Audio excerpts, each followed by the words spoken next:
You are going to play God.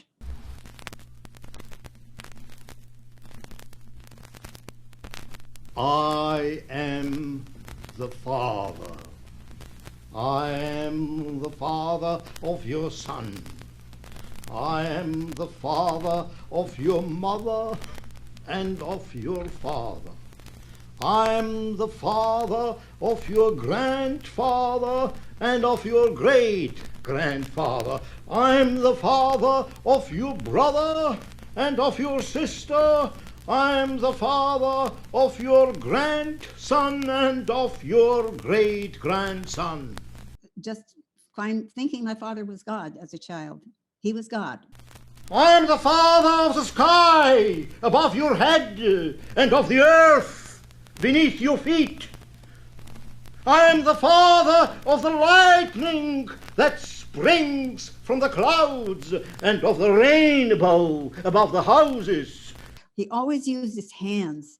He was always moving his hands to express things. I'm the Father of the birds flying through the trees and of the beasts running through the woods. I'm the Father of the mountains towering to the sky and of the flowers blooming in the meadows. That's the father I knew. This father that, I don't know, but it's on the stage. I mean, that's what he was always on the stage at home. Even at home he was.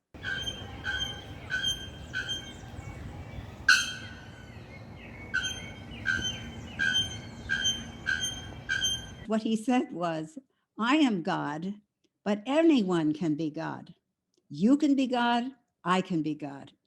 We can all play the part of God. I was raised in the hospital, so I would go up to the hospital. I would see people I wasn't allowed on the stage because my father was very careful about letting me see him work with very disturbed patients. He didn't want me in there.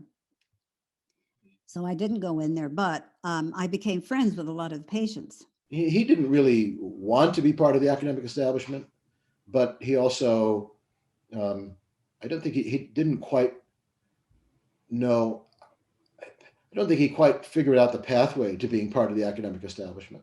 One time I was very upset one day when I went to bed at night. I was probably about maybe 6 years old. And I was very frightened because I was afraid that the rats or the mice in the house would come into my room and would hurt me, or that a fire would come and burn the house. And so my father, I was very upset and I cried that night. And my father said, you know what? He said, tomorrow, he said, we're going to go to the theater. And I said, the theater? You mean the big theater near the hospital? Yes, the big theater. So he took me in there, and there were just a few lights in the auditorium of the stage. And he said, I want you to pretend that this is your room upstairs. So he took me to the top of the stage, the top, the highest highest part of the stage. And he said, I want you to go up there and take a blanket. There's a blanket up there for you, and go to sleep. Pretend that you're home at night and you're asleep. And he said, there's a fire here. Did you know there was a fire here? I said, I was tiled. I had no idea. Is there a fire here? And he says, yes, it's burning. He said, you need to get up. And I was crying and crying. And so he said, you need to jump. You need to jump into my arms. And so I guess I jumped into his arms, and I jumped into his arms, and he held me and he said, it's okay. It's all right. We're going to get the fire out. It's all right. And he held me. Now, do I know that happened? Of course not. I was, 6 years old. And the reason I know it happened was later. My stepmother was already getting involved with my father. It happened when I was about 2 years old that she met him. And she was in the audience of the theater. She was sitting on one of the chairs that was in the audience. And she said, I was there. I saw it happen. The biggest main contribution she made to psychodrama, well, I would say there are two and they're related. the classical psychodrama with the warm-up and the action and the sharing, I think she's the one who really institutionalized that structure.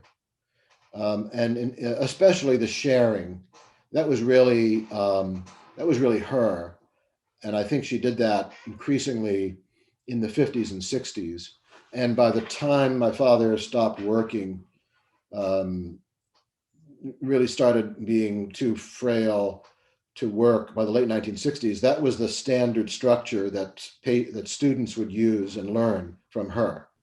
O próprio Moreno tinha pedido que a Zerca fizesse uma espécie de síntese do que é o psicodrama, para que as pessoas pudessem entender um pouco. E como o método estava se proliferando e não havia muita coisa escrita, ou muita coisa organizada, ele achava que muita gente não ia entender e não ia usar, não ia saber, tanto do ponto de vista das, digamos, das técnicas, como do ponto de vista de determinadas, do que eles chamavam de normas, de regras. She actually did a lot of the translating and helped translating my father's work into English or into German, because she spoke both languages. Zerka really was more interested in the therapeutic aspect in many ways than Jael was. He was always a performer. And the drama, he was the maestro.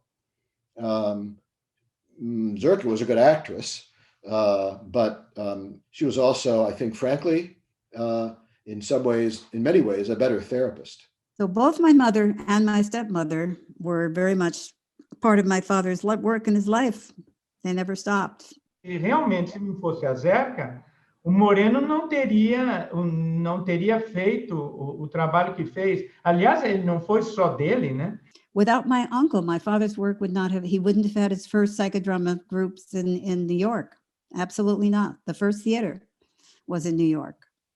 And it was my uncle who really, financed this. O psicodrama volume 1, que o pessoal usa em geral no Brasil, muita gente chama de livro da capa preta, e é aqui que ele, inclusive, nesse livro, é que ele diz o local de nascimento, o psicodrama nasceu no Dia das Mentiras, 1º de abril de 1921.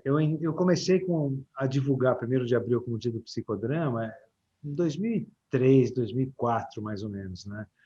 O que me xingavam, falavam, pelo amor de Deus, o psicodrama já é visto meio assim, se você puser 1º de abril, vão dizer que o negócio é dos mentirosos e tal. Eu falei, mas, gente, eu acho lindo, porque 1º de abril tem uma história maravilhosa, que era o 1º dia do mês, do ano. Só que quando eles mudaram o calendário, ninguém quis mudar para o dia 1º de janeiro, né? Então, eles começaram a difamar o dia 1º de abril. Então, eu acho lindo, porque tem a cara do Moreno essa brincadeira. Eu tenho aqui, eu posso até passar para você, um documento que é inédito e que é parte das pesquisas que eu fiz na biblioteca da Faculdade de Medicina da Universidade de Harvard, em Boston, onde está toda a coleção, digamos, há milhares de documentos do Moreno. Vou dar uma lida nisso aqui, da maneira mais dramática que eu puder. Teatro para quem procura um rei. Na noite de 1º de abril, estarei na casa de espetáculos com o meu famoso elenco, todo o público. E sabe como foi dar certo?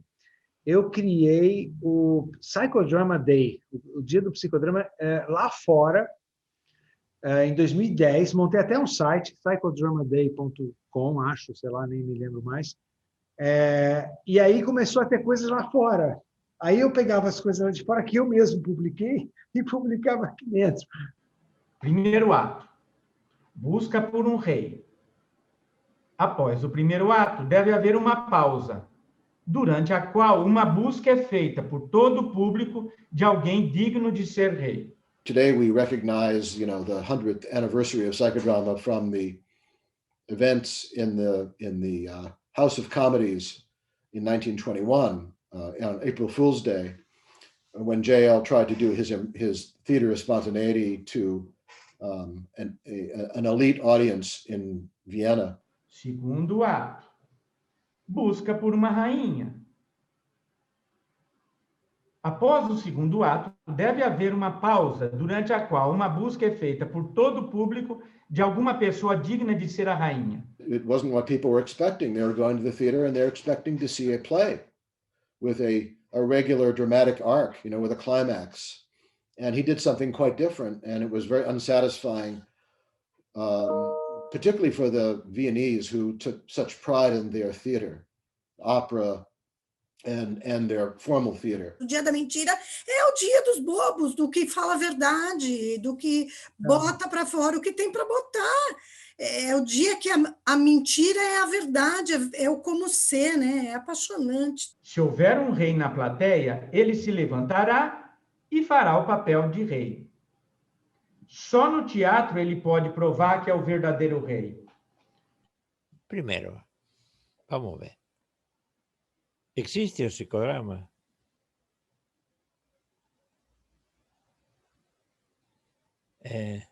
No. Existen los psicodramatistas.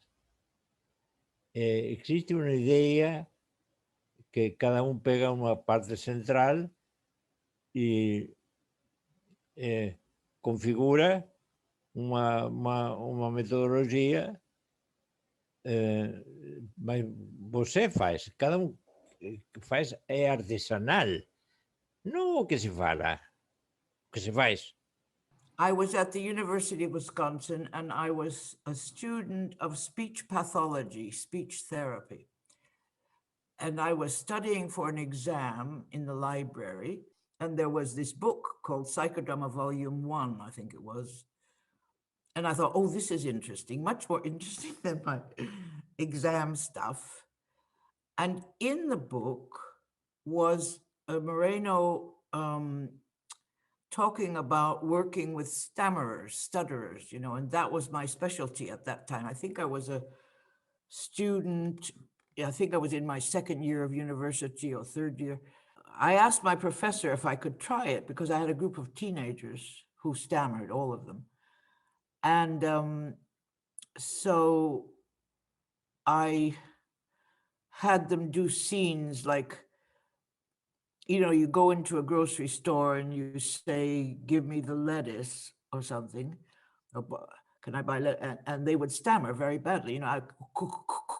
Could I have the, like a, and then I thought to myself, how about the angriest person in your life? Who could you be that has a personality that you admire, that you can't get your words out, but that person can? And then be that person for a minute. And so one kid said, I'll be my grandma. She always says, get off the grass. And I thought, bloody, how he's absolutely fluent in the role of someone else.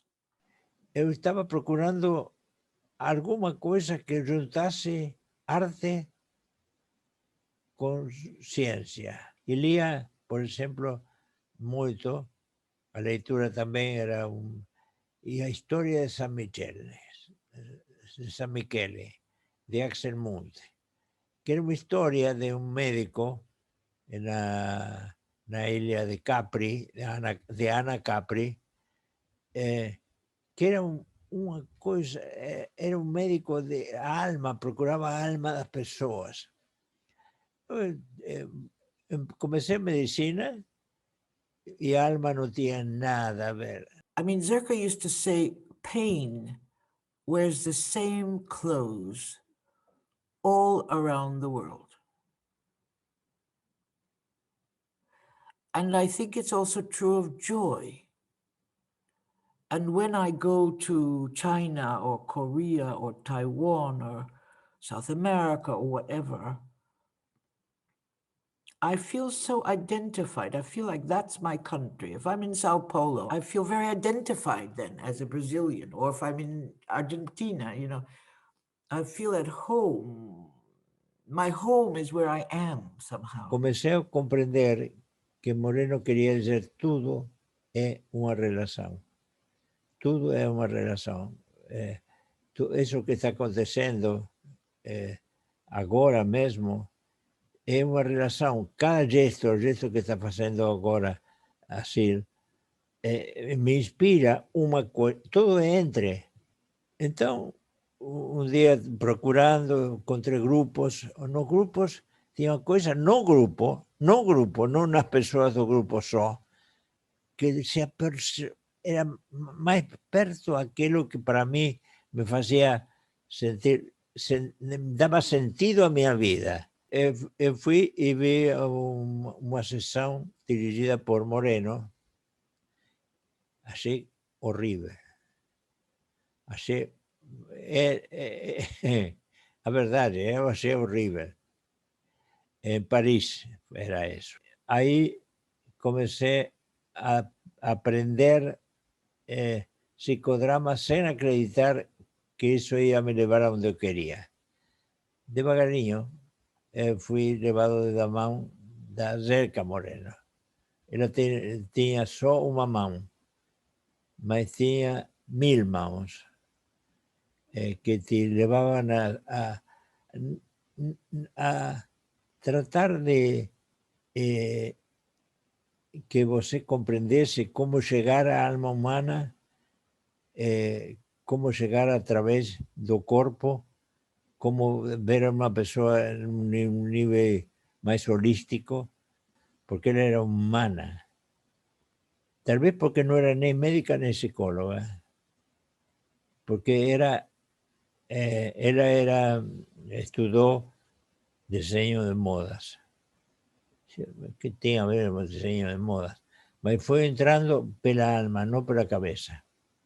And one time, my dog would sit under my chair, and Zerka was working with a suicidal social worker who really wanted to die. So Zerka said, go up on the stage and there's a mattress. You can be dead as long as you want to. We will simply be witnesses, observers. So she turned to us training group and said, I don't want any of you to say anything. You'll just be silent and you're witnesses. And then she turned all the lights, there was a bank of light, to blue, because it was then her, her mind and her dreaming and her. In the darkness, Samantha, my dog, walked up onto the stage in the darkness and went to this lady who was lying on the mattress and licked her face on the cheek, or I don't know, and came walking down in the dark and sat under my chair. And we all looked at each other, us trainees, and said, well, that dog has done what we would have liked to have done and couldn't. And the woman started to cry, and she said, that's the tenderness I want from life, and I can't get it, and sobbed and sobbed and sobbed. And Zerka said, who do you want it from? And she sat up, and that's where the session began. But it was terribly touching that the dog could do what all of us, and he didn't know that woman. It's just an extraordinary moment that I remember. I like to tell all the students, your friends here, something about the stage. I try to summarize now for you the total function of. We have 5 functions. I mentioned first the stage, right? Levels, balcony. Second is the subject, yourself, as you saw yourself just before performing. Third, it is the director. The director has a vital function in the psychodramatic theater. He prompts, he stimulates the subject to production, he stimulates his spontaneity. He doesn't do anything for him. He does it all himself. Third and fourth are the professional auxiliary egos, these individuals who are portraying for the subject such roles which he cannot do himself. His father, his mother, delusions he may have if he's a mental patient, right? And finally, the last and most important instrument in a psychodramatic theater is you, the audience. Bom, boa noite, Cesarino. Você é uma das pessoas, testemunhas oculares de uma grande parte da história do psicodrama aqui no Brasil. Então, a gente vai conversar um pouco com você sobre isso, que você possa falar um pouquinho como é que você vê hoje, né? A partir de hoje, do período que a gente está vivendo hoje, Como é que você vê esse nascimento do psicodrama e como é que esses fatores que interviram aí no nascimento do psicodrama estão hoje também aqui presentes? Eu acho que o nosso psicodrama teve mais de um nascimento, que ele começou bem antigamente com o Guerreiro Ramos, na Bahia, e aqui em São Paulo, inicial mesmo foi a Madre Cristina, né? Porque no SEDE Sapiense, que na época era uma faculdade feminina de psicologia, não era nem de psicologia ainda, era de pedagogia. Pedagogia. Mas não tinha ainda psicólogo formado em escola de psicologia. Era uma especialização do pedagogo que virava psicólogo, né? No começo do meu segundo ano, aconteceu algo que foi determinante para minha permanência no psicodrama, que foi encontrar um belíssimo trabalho do Moreno, Jacob Levi Moreno, que ele titulou, a versão em português saiu, O Problema Negro e Branco. Para mim, como mulher negra, psicóloga, e que já tinha uma preocupação de ver como que a psicologia, né, como o meu trabalho como psicóloga poderia contribuir para que pudéssemos trabalhar na perspectiva das relações raciais, encontrar esse protocolo do Moreno, que ele descreve passo a passo o trabalho que ele fez nos Estados Unidos em 1945, foi um divisor de águas. A primeira vez que eu ouvi falar em psicodrama, eu estava no primeiro ano de faculdade, na década de 70. E era em Belo Horizonte, e nós recebemos um projeto do Pierre Weil.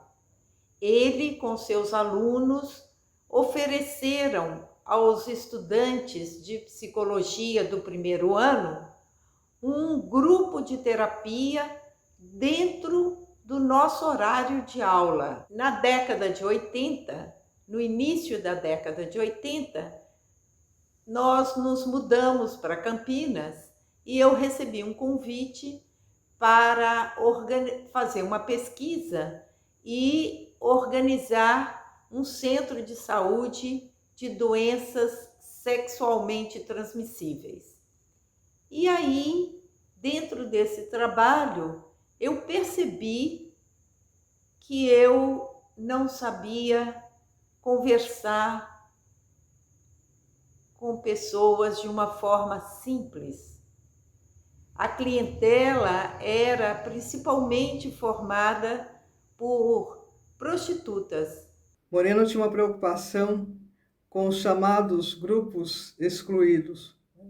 Só pensávamos no trabalho dele com as crianças, né, nas praças em Viena, com as prostitutas, com os prisioneiros.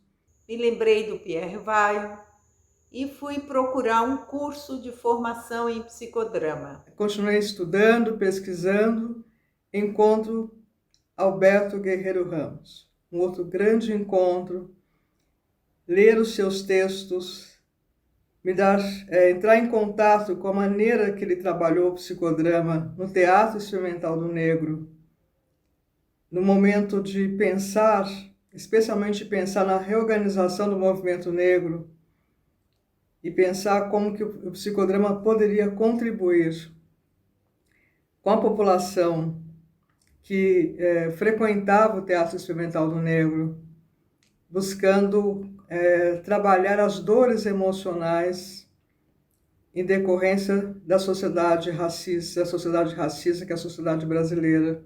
Ele trouxe para o Rio de Janeiro e começou a trabalhar com questões de etnia junto com Abdias do Nascimento. Nós temos um racismo que estrutura a nossa sociedade.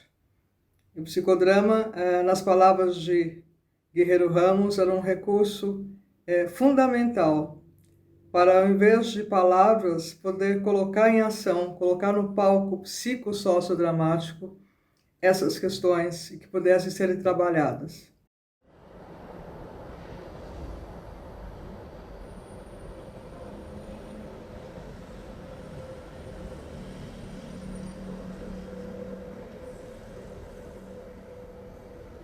Pierre Weil nasce em 1924 na cidade de Estrasburgo, na Alsácia. A sua família congregava o catolicismo, o judaísmo e o protestantismo. E Pierre, junto com um primo, cria de uma forma lúdica a Associação Católica dos Judeus Protestantes em favor do islamismo budista, de acordo com seus ideais de amor e fraternidade.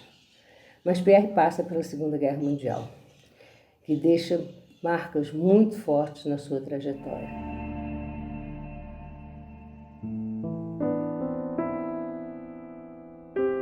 Quando ele é um voluntário da Cruz Vermelha e ele anda por uma estrada de ferro e pensando que ali na frente ia estourar uma ponte, ele pensa que se aquelas pessoas tinham estado numa escola de guerra, ele gostaria de, na vida dele, fazer uma escola de paz.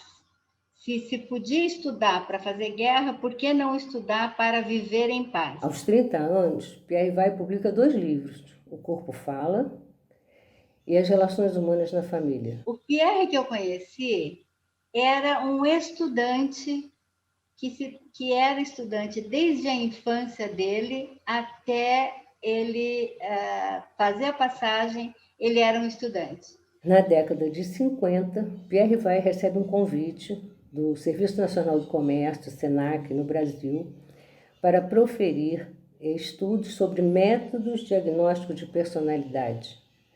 Nessa época, Pierre Weil se apaixona pelo Brasil. Ele, então, conhece o Moreno. Quem é esse Moreno? O que esse Moreno tem a ver com o povo brasileiro? Porque, aparentemente, essa espontaneidade do brasileiro, a criatividade do brasileiro, que são os 2 pilares que o Moreno vai trabalhar, ele encontrava em todas as pessoas do Brasil. Ele cria também o cosmodrama, que é a síntese das abordagens ocidentais com as vias orientais da psicologia contemporânea. Cria ainda o Código Internacional de Terapeutas, o CIT, e realiza o Festival Mundial da Paz, o FestPaz. Pierre Weil criou a Universidade Internacional da Paz em Brasília, com repercussão nacional e internacional. Todos somos um e temos que trabalhar pela unidade, temos que trabalhar a ecologia individual, a ecologia social e a ecologia ambiental, para que todos possam se perceber como uma única força da natureza.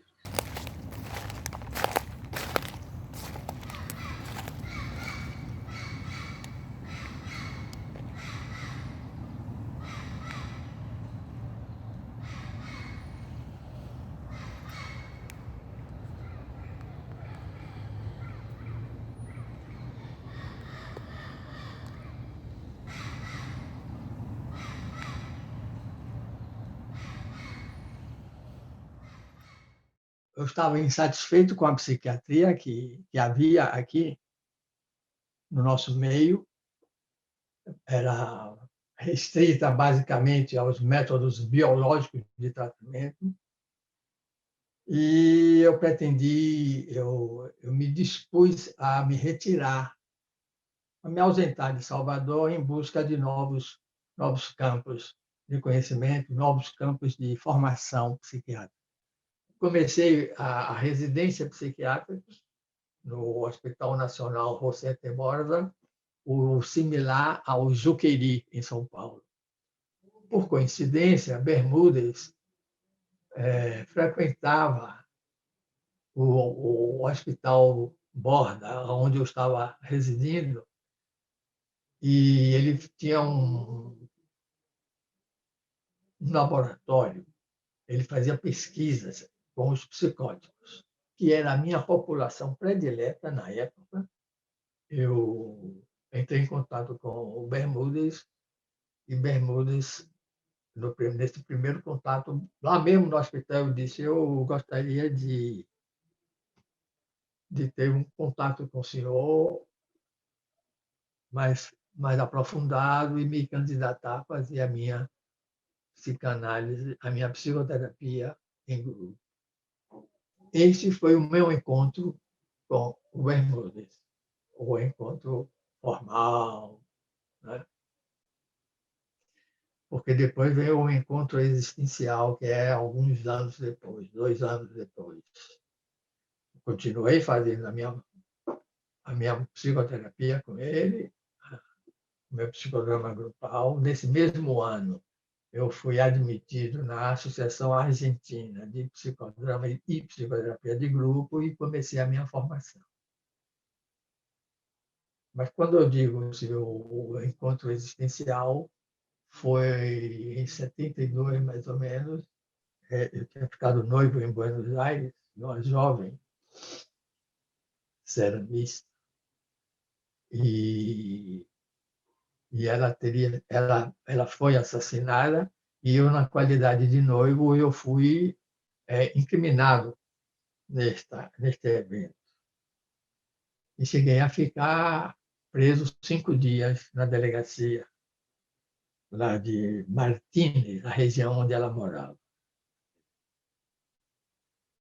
Finalmente, depois de passar por algumas torturas, alguns interrogatórios, eu fui entrevistado por um psiquiatra forense, que depois de conversar comigo, de investigar meus sinais físicos, né?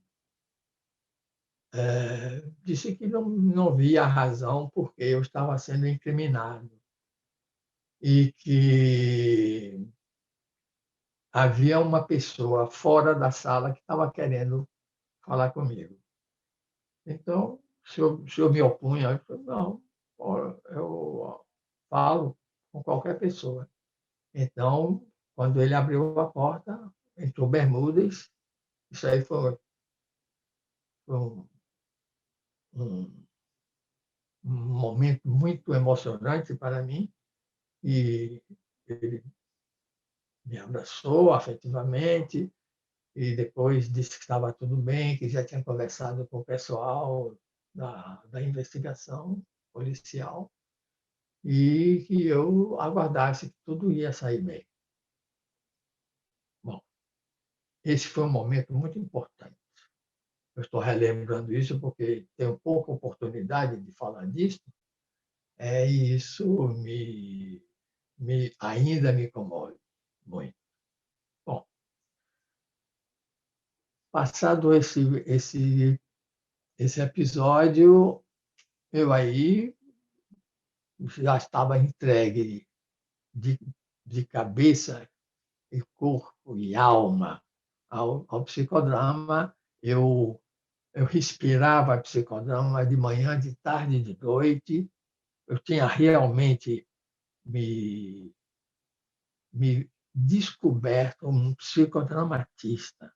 A grande figura agora era o Bermúdez, com os psicodramas públicos. Isto, e foi muito chato, Moreno não veio para o Congresso.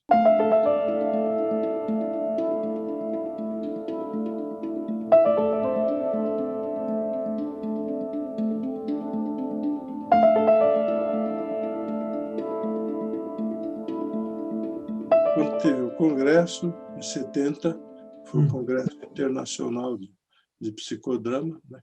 Foi até então foi o maior congresso de psicodrama que já tinha acontecido no mundo. O Congresso, por exemplo, de Barcelona, tinha 400 pessoas, por aí, 350, 400 pessoas. O da Argentina tinha 2.800.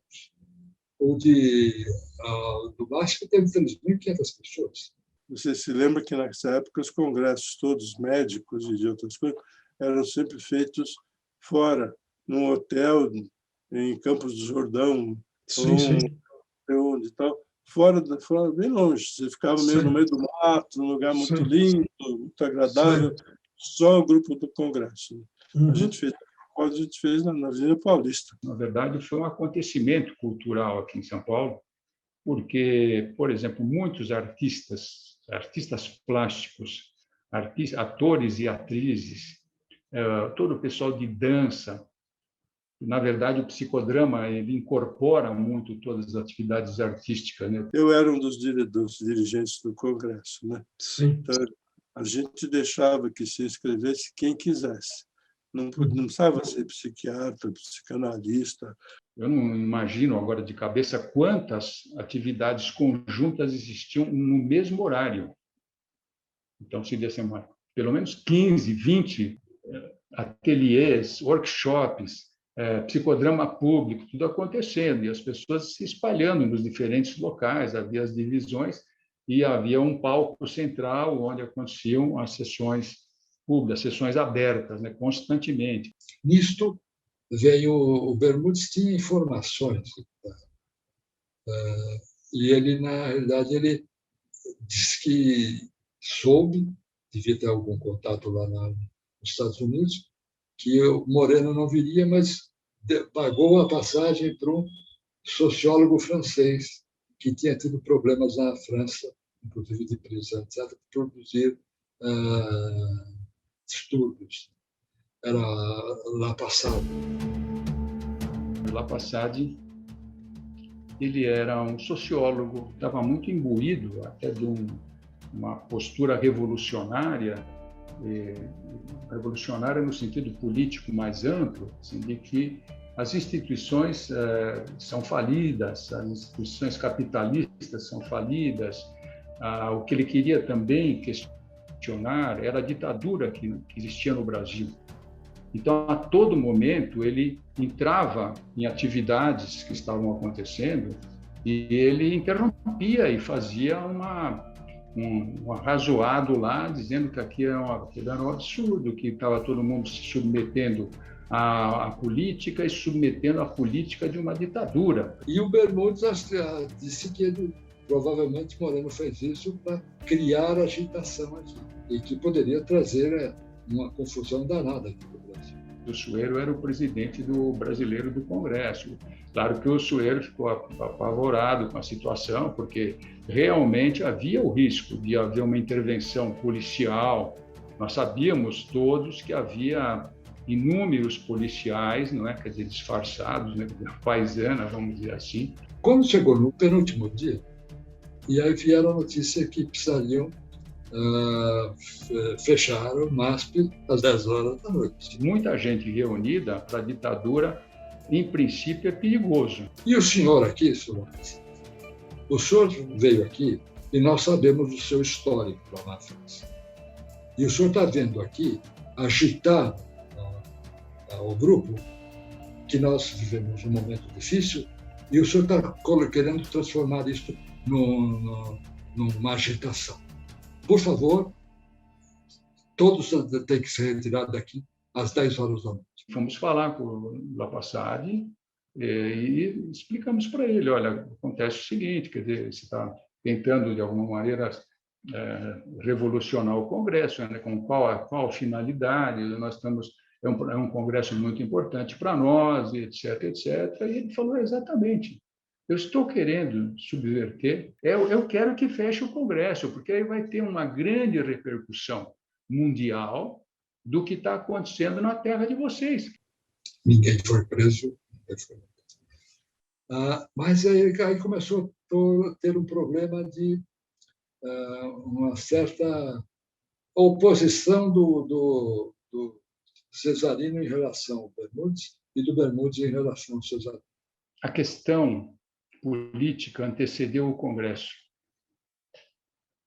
Eu tenho a impressão que, vamos um pouquinho para trás, o Congresso aqui foi em agosto de 70, o Congresso anterior foi um ano antes, em 69, em 1969, em Buenos Aires. E Moreno estava presente, com Zerca Moreno. E no encerramento do Congresso, ele fala, então, vamos dar força à América Latina, vamos fazer congressos anuais na América Latina, e o ano que vem será em São Paulo, Brasil, até o Brasil, deixa o psicodrama, essa parte politicamente é muito importante, deixa o psicodrama para meu filho, Rojas Bermudes, meu filho, Jonathan Moreno, e para minha filha, Zerca Moreno. ele falou, em primeiro lugar, Rojas Bermúdez. Ele estava muito entusiasmado e muito agradecido com o sucesso do Congresso lá em Buenos Aires. A partir daí, houve um movimento contrário ao Rojas Bermúdez, não só na Argentina, como ciúmes, invejas, etc. Coisas muito humanas que acontecem em todas as instituições, porque nós, seres humanos, somos assim, né? E também no mundo. Então, pessoas que tinham feito a formação com ele, que eram pessoas super importantes para ele.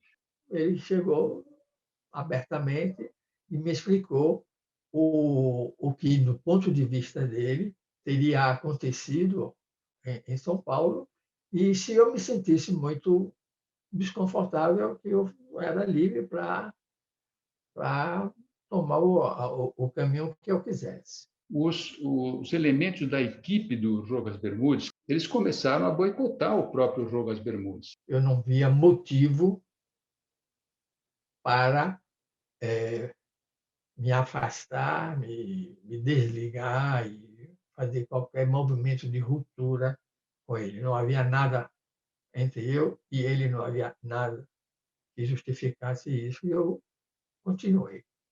O fato daí é que, inclusive, começou a haver a separação entre a BPS, criada a BPS, e a SOPSP.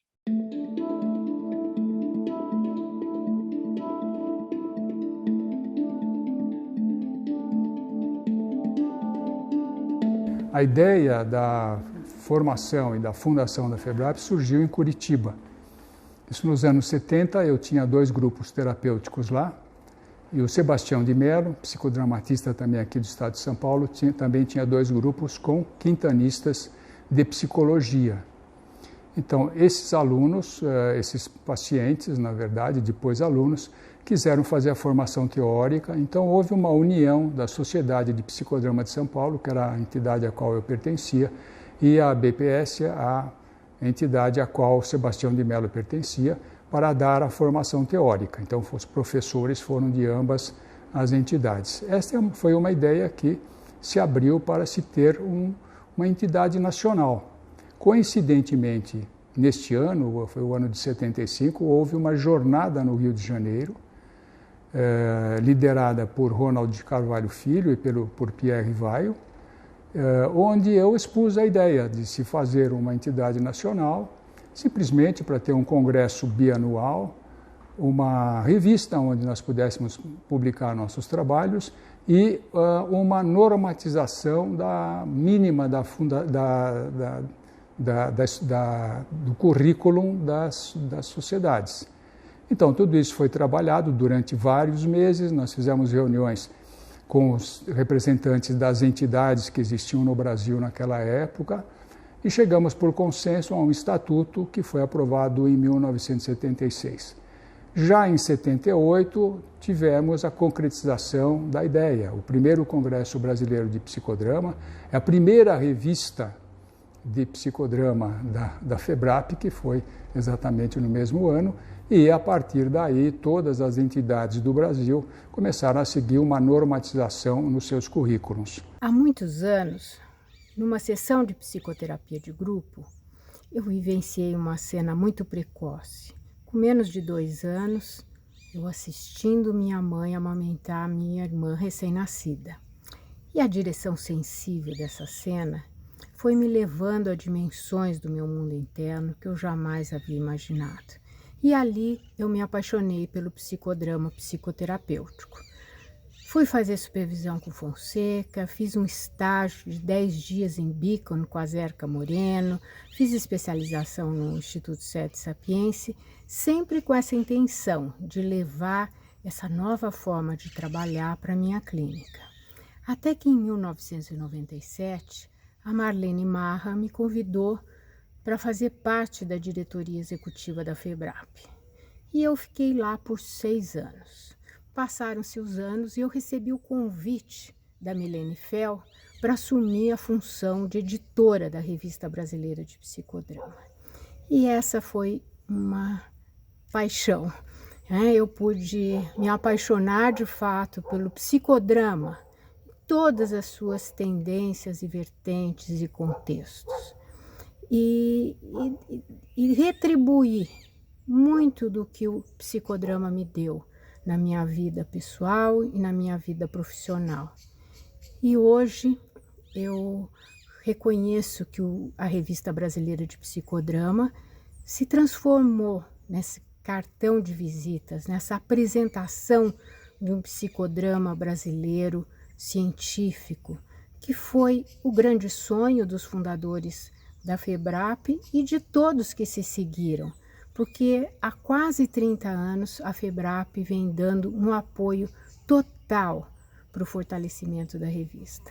Então, muito obrigada, Psicodrama. Ajudar a ser livre é uma coisa maravilhosa. E só a gente compreendendo a alma e tendo o valor de viver de acordo com ela, é difícil, mas é muito lindo. Falar do Almiro Bustos é uma honra e muito difícil, porque ele é o pai psicodramático de muitas pessoas. Eu tive a honra de estar com ele por 15 anos, que é o meu mestre. E é uma pessoa que me ensinou a dramatizar, a dirigir, né? E me ensinou uma das coisas que eu gosto, que ele sempre fala nos trabalhos dele. Ele só começa a se sentir aquecido na hora que ele percebe que ele está errando, ou que ele está gaguejando, ou que ele sente que está trabalhando com os seus próprios medos. Então, eu procuro aí sempre aprender a lidar com a improvisação da espontaneidade e no momento de direção, me deixando livre, né? Eu acho que sem o Bustos nos conduzindo, hoje, o psicodrama aqui no Brasil, que tem uma referência mundial, eu acho que não teria tanto significado como teve. O Bustos, ele tem uma característica no psicodrama que ele faz, que é um psicodrama muito delicado, com muita ternura, com muito cuidado com o psicodramatista. E principalmente nos ajudou muito a viver e a vivenciar sem julgar e sem criticar. Eu acho que isto é o mais importante para o aprendizado da gente poder viver com a liberdade. Ele se coloca na sua inteireza, em como ele está sentindo e pensando aquele momento. Ele fala de alguma história pessoal. Ele realmente ele entra, ele se apresenta e ele se faz presente. Ele fez eu vivenciar todas as despedidas, todas as perdas dos meus momentos existenciais, e isto eu pude aprender a conservar a essência da vida para fazer grandes transformações. É um momento assim de pura emoção. Nada acontece nem em você nem em mim, acontece entre. E esse mundo abre e voa, e te faz que nada seja previsível, que tudo seja possível e em contínua transformação.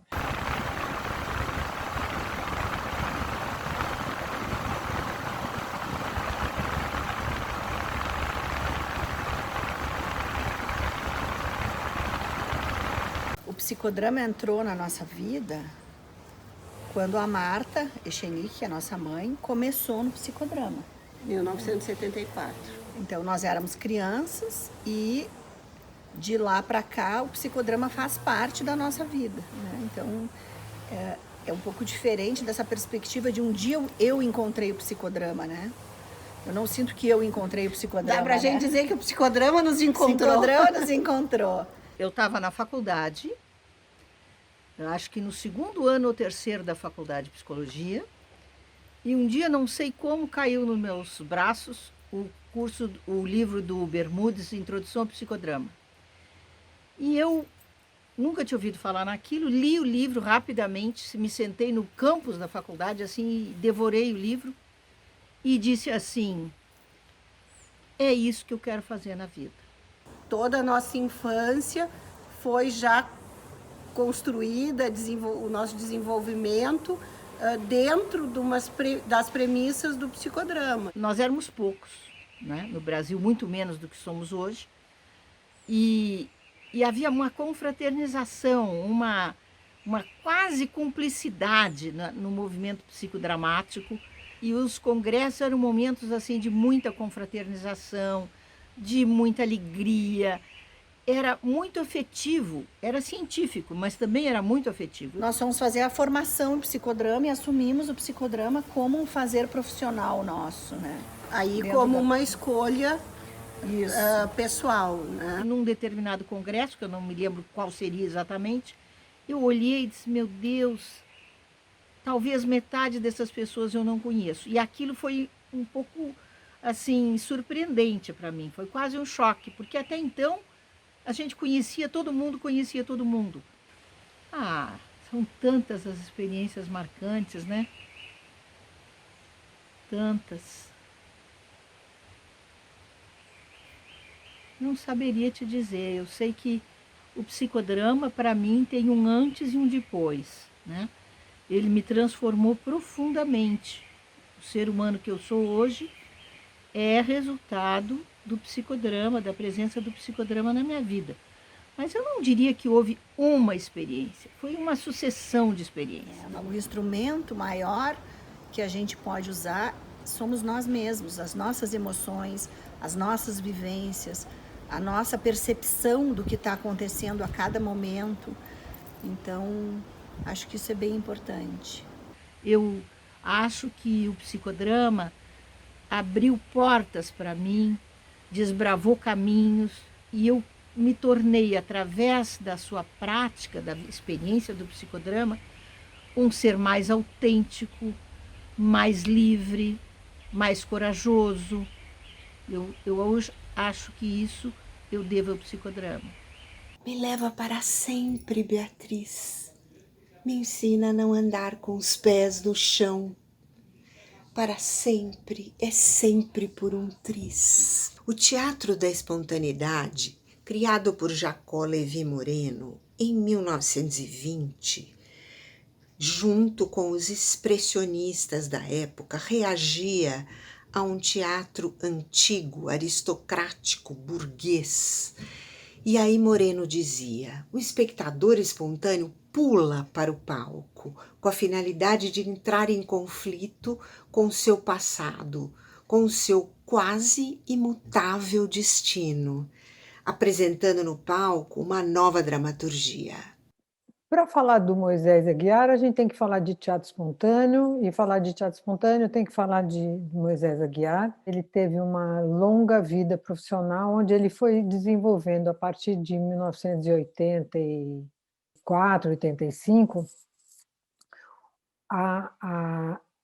o teatro espontâneo, que ele considerava que, na verdade, era a matriz de toda a prática socionômica, né? O sociodrama, o psicodrama, todos seriam teatros espontâneos aplicados a um determinado objetivo, a uma situação. O teatro espontâneo pode ser amplamente vivido em intervenções comunitárias, corporativas e clínicas, além das educacionais, entre outras possibilidades. Sim, psicoterapia.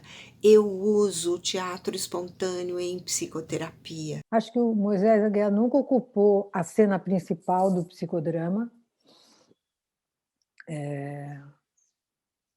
mas isso não tirou o brilho e nem tirou a importância, né, desse fazer psicodrama, né? Até que surge uma escola completamente revolucionária, gerida por Moisés Aguiar e Miriam Tassinari, que começa a resgatar o teatro das ruas, das comunidades, o teatro espontâneo feito sem filtros. Foi uma luta dentro do movimento psicodramático a gente poder participar dos congressos, uma vez que a gente não seguia o currículo da FEBRAP. Qualquer pessoa podia sair da plateia e interferir no rumo do enredo sem filtro, só bastando a administração desse diretor.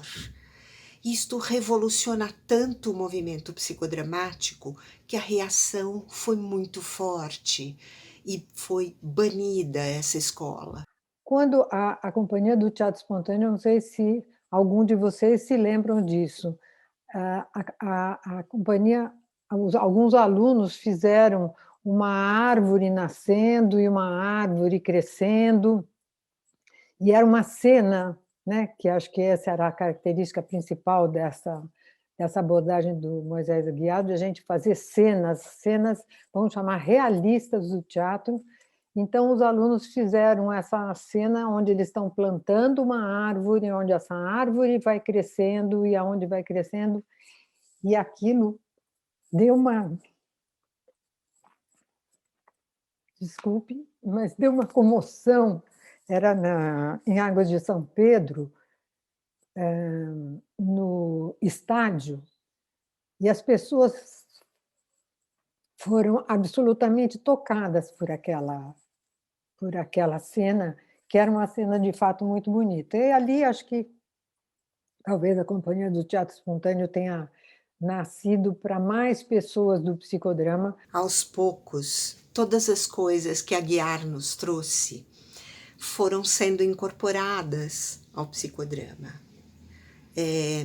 inclusive disparando modalidades novas, como o teatro de reprise, quando Aguiar trouxe para o Brasil uma experiência de fazer com brasileiros um playback theater. E aí, várias coisas e vários estudos foram feitos. Foi a Rosane que estava dirigindo uma vez no Centro Cultural, que tinha... Lembra de um menino que era hiperexcitado? Eu esqueci o nome dele. A Rosane estava escolhendo uma cena para dramatizar, e daí ele foi naquele puro estado de mania, e ele não conseguia falar de cena, e a Rosane e o grupo dela fizeram lá nó em pingo d'água e conseguiram lá ajeitar as coisas e fizeram uma cena. E na cena ele falava alguma coisa com a mãe, porque ele não conseguia encontrar a mãe. Aí, quando acabou aquela cena, ele estava numa excitação, porque ele tinha conseguido falar com a mãe, porque ele tinha visto a cena dele, e falava aquele monte de coisa. Tinha uma senhora do meu lado que olhou assim para mim e falou assim: esse é o verdadeiro ser humano. Aí eu falei lá do fundo da plateia, estava tudo escuro, eu não acho que nem me viram. Eu falei: eu acabei de receber um recado da sua mãe. Ela mandou dizer que você é o verdadeiro ser humano.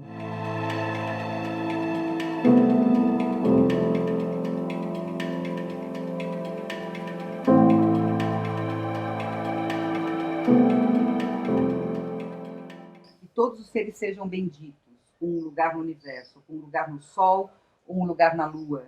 Não importa onde, se é um lugar onde possa criar-me. Eu consegui para todos um lugar no universo. Vai e assume o teu. Essa é a minha casa, o universo. Eu a dividi. Que todos os seres sejam abençoados. Um lar, um lugar no universo. Que tu seja bendito com um lar. Que o universo seja teu lar. Eu fiz espaços tão imensos para que todos possam encontrar um lugar nele. Moreno fazia psicodrama público habitual em Nova York, né? As pessoas pagavam ingresso e faziam terapia. Isso foi acontecendo. De repente, todo mundo que estava começando a fazer psicodrama já tinha aprendido, começou a trabalhar em consultório e cada vez mais com grupos. A gente tinha aprendido a fazer grupos, não aprendeu a fazer psicodrama individual, a gente aprendeu a fazer grupo. Trilhar esse caminho de psicodrama público, né, ser diretora de psicodrama público, eu penso que é muito caro e me dá muita felicidade porque me conta de um propósito do meu papel profissional de psicodramatista, né? O propósito que vai na linha da utopia moreniana, né, que são as transformações sociais. E para a gente pensar em transformações sociais, a gente tem que pensar em que caminho que a gente vai fazendo para que isso aconteça, né? E o nosso corpo teórico-metodológico nos dá, sobretudo, né, muitas possibilidades. Tudo vem do teatro espontâneo, sociopsicodrama, teatro de reprise, outras modalidades contemporâneas, nos ajudam muito, né, a caminhar, né, e dar visibilidade para aquilo que, de alguma maneira, é contemporâneo. Qual é a importância, né, do psicodrama público para o movimento psicodramático? Eu penso que, né, enfim, é tão claro, né, porque traz no seu bojo a própria ideia do Moreno, né, que começou tudo com essa grande utopia de transformar a humanidade, né? Então, assim, ter esses espaços é muito caro para o movimento psicodramático. Acho que o marco maior mesmo foi no Centro Cultural São Paulo, em 2003, na gestão da Marta Suplicy, onde o nosso querido Cesarino, né, dirigiu um grupo da Guarda Civil e depois conseguiu esse espaço. Tinha médicos, engenheiros, morador de rua, trabalhador braçal, gente recém-egressa de hospitais psiquiátricos, tinha de tudo, né? Sim. Deu para o engenheiro poder conversar com o cara que morava na rua. Junto com esse projeto todo, né, que veio desdobrado do psicodrama da cidade, né, também tem o psicodrama público de Diadema e outras inspirações em Goiânia, em Campinas, enfim, e pelo Brasil afora.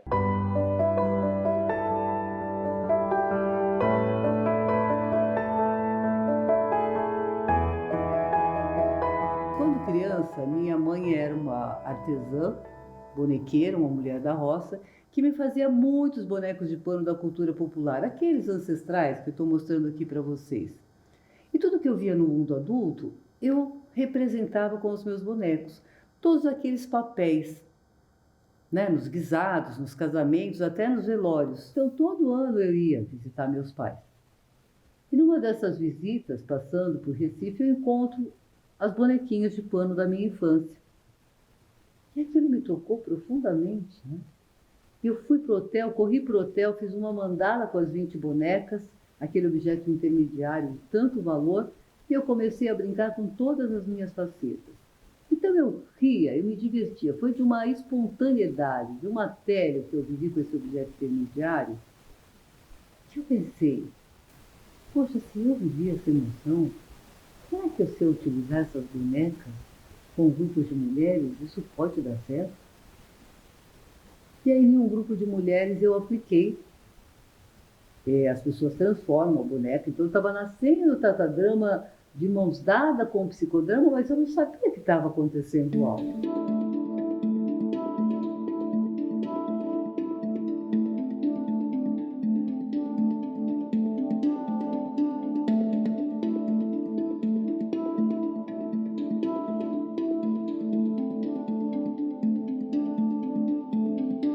Trabalhar com projetos sociais é colocar a tua cidadania em exercício. Então, faz bem para quem supervisiona, faz bem para quem é atendido e faz bem para os futuros psicodramatistas. Eu diria para você que é você chegar mais próximo de ONGs, de entidades públicas e até privadas, que trabalham com questões de políticas públicas e que trabalham promovendo o bem-estar e a saúde física e mental das pessoas da nossa comunidade.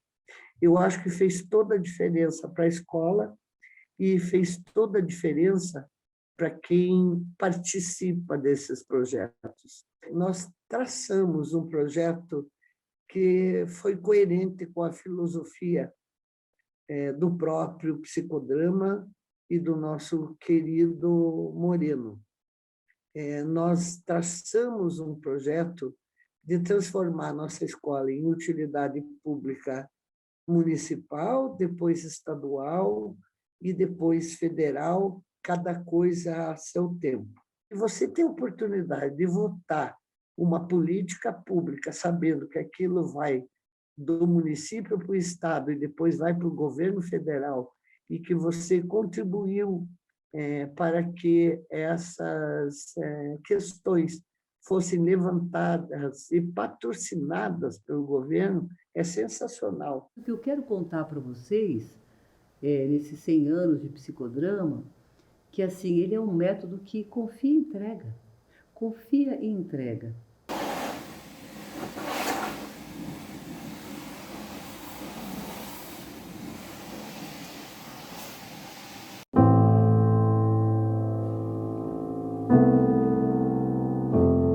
A educação, ao mesmo tempo que ela é importantíssima para a transmissão dessa humanidade, né?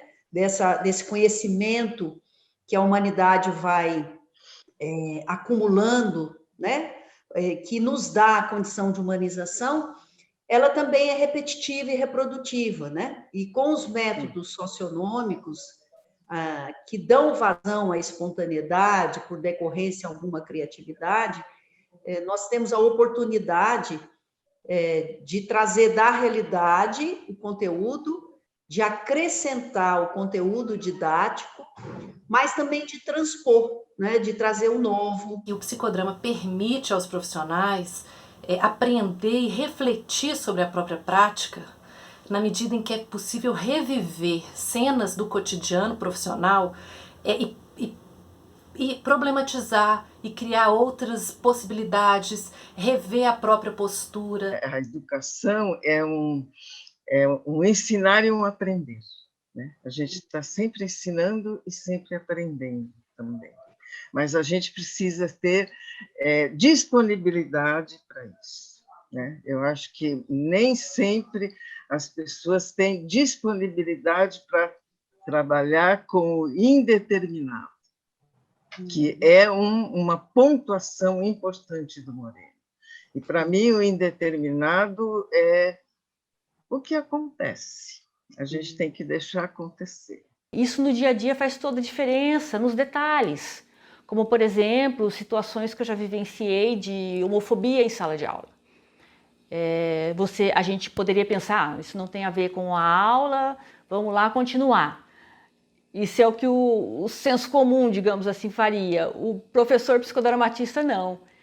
A gente investiga e utiliza esse conteúdo na sala de aula, porque ele faz parte da sala de aula, ele está na sala de aula, ele faz parte da história de vida daqueles alunos. Meu primeiro trabalho em sala de aula foi com os deficientes mentais.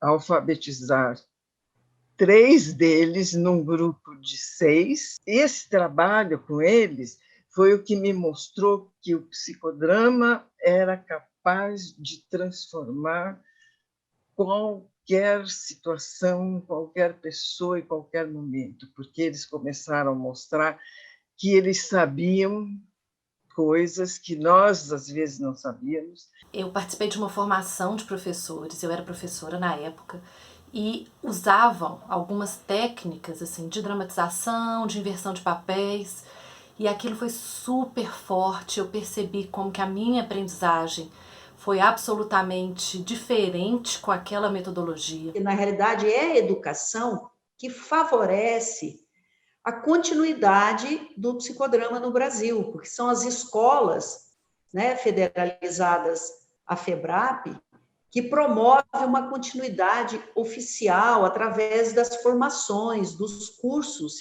que educam e reeducam psicodramatistas. É isso que eu falo, que é uma educação que precisa levar em consideração as 2 vertentes propostas por Moreno, a conserva cultural e a criatividade, ambas alimentadas pela energia da espontaneidade.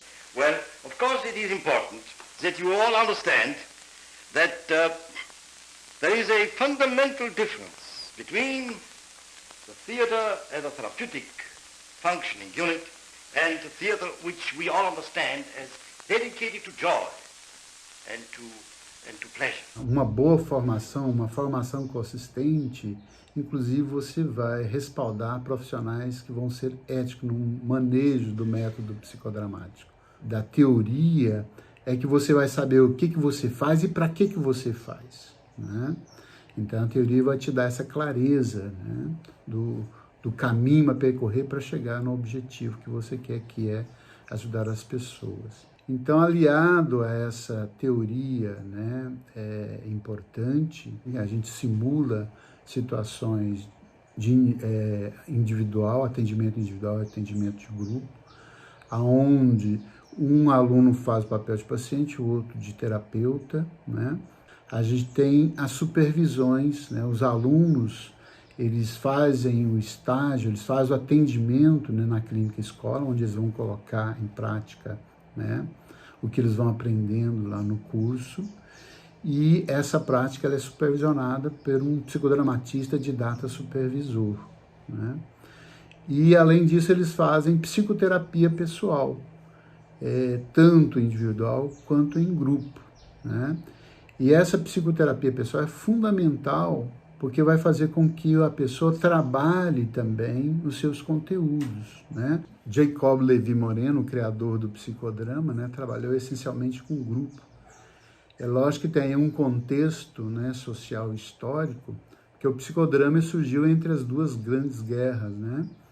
Então havia uma demanda muito grande por trabalhos em grupo, o maior número de pessoas possíveis, porque a demanda era muito grande. Quando a gente tem a consciência da interdependência, né, que nós dependemos uns dos outros, o lugar da competição é ocupado pela solidariedade. Fundamentalmente, as técnicas que Moreno criou foi para trabalhar com grupo, né? No pós-Moreno é que nós estamos tendo que criar e adaptar, né, o psicodrama para trabalhar com o psicodrama individual. No atendimento individual, a gente não tem a plateia e não tem os egos auxiliares. Então, na verdade, a gente não tem esses instrumentos, mas tem a função correspondente desse instrumento. Então, não existe o ego auxiliar, mas existe o diretor fazendo as funções de ego auxiliar. Não existe a plateia, mas existem recursos técnicos de se colocar tanto o diretor quanto o protagonista numa posição de plateia.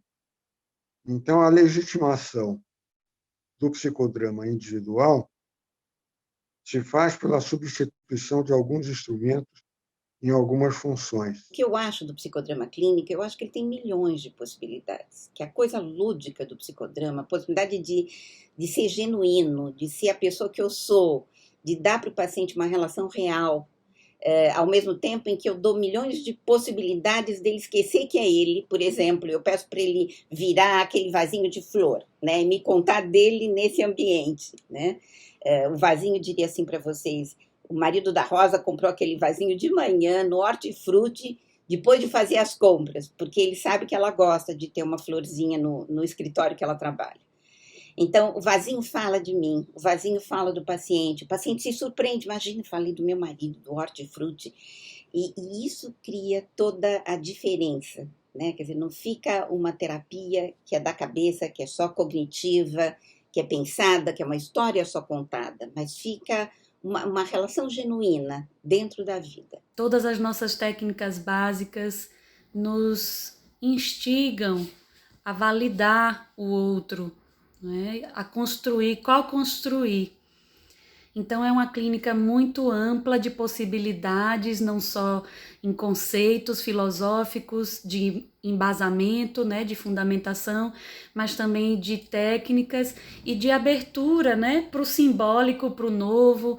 A gente trabalha muito aqui em Aracaju, não só com as almofadas, com desenhos, pinturas para representar simbolicamente os problemas, mas também as famosas miniaturas e a caixa de areia, né, com o sandplay psicodramático.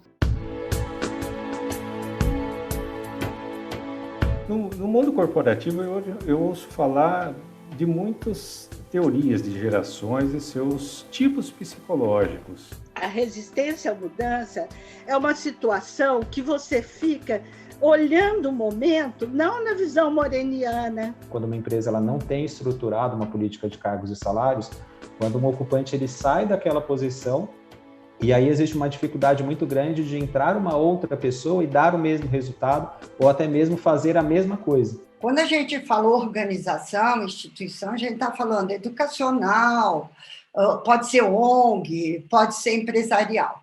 E hoje em dia essa palavra está muito na moda, graças a Deus, dentro do mundo organizacional, como trazer o protagonismo para as pessoas. Aí eu me apaixonei porque eu vi que era uma área que tinha coisas muito boas, mas também muito adoecimentos, muitos climas tóxicos, e que a gente precisava estimular essas pessoas a ter saúde dentro do ambiente organizacional. O Moreno, ele quer trazer as pessoas não robotizadas, pessoas autoras da vida. Como é para você juntar essa autoria, essa espontaneidade ao ambiente organizacional? Conta para mim. Jô, eu acho que não é somente com algumas pessoas. Na realidade, quando a gente entra e é parceiro, que a gente se torna parceiro, né? numa relação horizontal e não vertical, junto com, sei lá, todas as instâncias de uma empresa, e aí você escolhe alguns líderes ou algumas pessoas que são linha de frente, você forma uma plataforma de ação. E aí você tem que envolver, a meu ver, toda a organização. Não dá para trabalhar somente uma equipe, porque essa própria equipe, até pela própria sociometria, pela própria fundamentação, esse próprio grupo, ele expande como a pedrinha na água, ele vai expandindo suas condições, emoções, intuições, reações, emoções, etc., para fora também do grupo, ele atinge os outros. Então, essa interação ela tem que ser bem trabalhada. Depois que eu passei a usar o sociodrama dentro das organizações, eu tive um salto de qualidade no meu trabalho. Poder ver o fenômeno emergir, refletir sobre ele e buscar uma saída saudável faz toda a diferença. Diziam no começo, você tem que começar pela base, que é o pessoal que mais sofre, não sei o quê, não sei o quê. Eu cheguei à conclusão, em algumas empresas, que eu tinha que começar pelo topo, pelo conselho de administração, muitas vezes. Porque é onde parte algumas normas, parte algumas mensagens, vamos chamar assim, generalizadas. Então você vai trabalhando de um lado e vai trabalhando do outro. Às vezes são dois lados longe, de repente eles vão se aproximando e começam a conversar. Então, a hora que começa esse diálogo, aí você tem uma intervenção protagonista mesmo. Aí você pode fazer as pessoas serem protagonistas. E eu sempre faço uma imagem que eu trago, de repente, a organização para o palco. It's quite prophetic, like a prophet. Everybody said Moreno was always ahead of his time. And he used to say spontaneity is like a virus, you catch it from each other. So I've been doing workshops called Spontaneity, the Healthy Virus. O psicodrama, ele tem que ir onde o povo está, nos bares, nos valados, nos campos, na estação de trem, nos bares da vida. O psicodrama tem que ir. Eu vou usar o sociodrama, o psicodrama, online, presencial, conectado, como alguns chamam, mas eu estou junto. Então, para mim, o olho no olho está aqui, ele está presente, nós estamos nós dois. Para mim, isso é fantástico, nós estamos presentes. O corpo também está presente. Você vê, minha mão está falando aqui o tempo todo. Você não está vendo meus pés, mas eu estou falando com muito mais expressão e corporal. Então, para mim, assim, é ir aprendendo, mas eu estou de corpo inteiro nesse conectado aqui. Que frase seria? Quem sugere? Somos parte do Todes e o Todes faz parte de nós. Eu estava tentando fazer essa aproximação. Comecei com vídeos, né, de gravar vídeos, tentar ver isso, tentar ver aquilo, mas foi um caminho um pouco difícil, porque as pessoas achavam que eu estava querendo substituir, quer dizer, não, mas psicodrama tem que ser olho no olho. Claro, eu não estou tirando isso. Às vezes eu me pego pensando em nós usando um óculos de realidade virtual e fazendo um sociodrama no mundo inteiro, com pessoas de diversos países podendo se reunir, diversas culturas, pessoas que nunca se encontraram. Essa é uma utopia para mim, que eu acredito que sim, possa ser possível com o que a gente tem visto de avanço tecnológico e que vai permitir, né, criar as conexões, criar esse encontro tão valioso. Somos parte de todos. Vai fazendo um gesto. Somos parte de todos.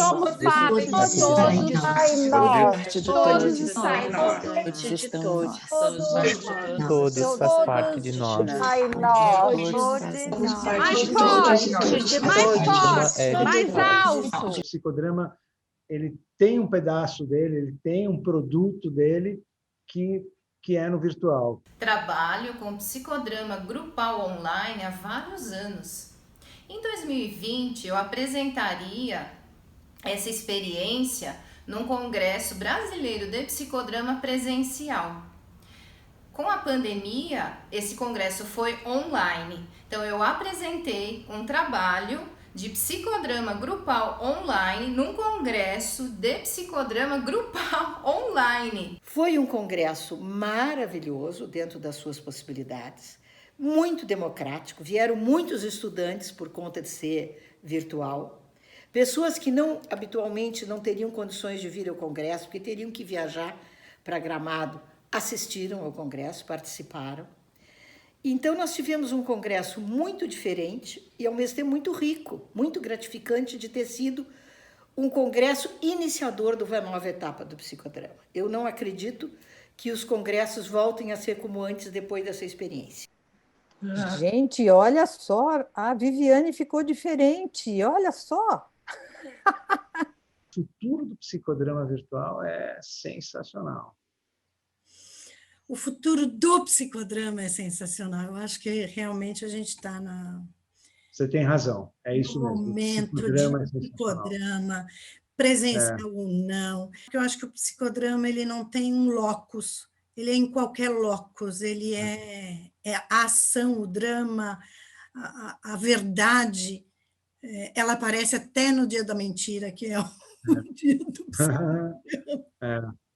E o mundo está precisando de psicodrama, né? Sem dúvida nenhuma. Assim, é um momento fantástico para usar essa forma lúdica, espontânea e muito, muito eficaz. Moreno não sabia das conquistas e das coisas que hoje se pode fazer, mas já falava de psicodrama através da televisão e, enfim, uma forma de difundir o psicodrama através das mídias. Bom, eu espero que os psicodramatistas cada vez se unam mais também para fazerem este movimento ir para frente. Eu acho que o próprio Congresso abriu isto, né? Os mais antigos e os mais novos discutindo, tematizando, falando abertamente algumas coisas e que a gente possa respeitar essas diferenças, incluir, quem sabe, né? A humanidade inteira, como era o sonho do Moreno, né? E que bom que você está aqui, que eu estou aqui, que várias pessoas estão aqui, para a gente poder dizer para o psicodrama quem são esses todos, assim. A luz do psicodrama. É impossível não amar o psicodrama. O psicodrama transformou sim a minha vida. Me pôs em conexão com as artes. De localização de quem sou eu e quem é o outro. E descobri que é na relação que o psicodrama vem atuar. E percebo que esta abordagem já transformou muitas vidas. Meus clientes, meus parceiros. Meus atendimentos com os casais, com a família. Descobri a força do grupo. Amizade. Amor. Espontaneidade. Criatividade. Potencializou as minhas oportunidades. Trouxe a minha felicidade. A minha autoestima. Fez a minha alma mais leve. Ser protagonista da minha própria história. Eu posso dizer que o psicodrama foi o divisor de águas na minha vida. O psicodrama me marcou na pele, no coração, na alma. Eu me dou mais uma chance, eu me transformo. Eu sou gratíssima ao grande mestre Moreno por fazer do psicodrama minha conduta de vida. Um beijo a todos os nossos psicodramatistas e um abraço especial a Moreno. What about you? Yes, Dr. I have some questions. Why don't you come up?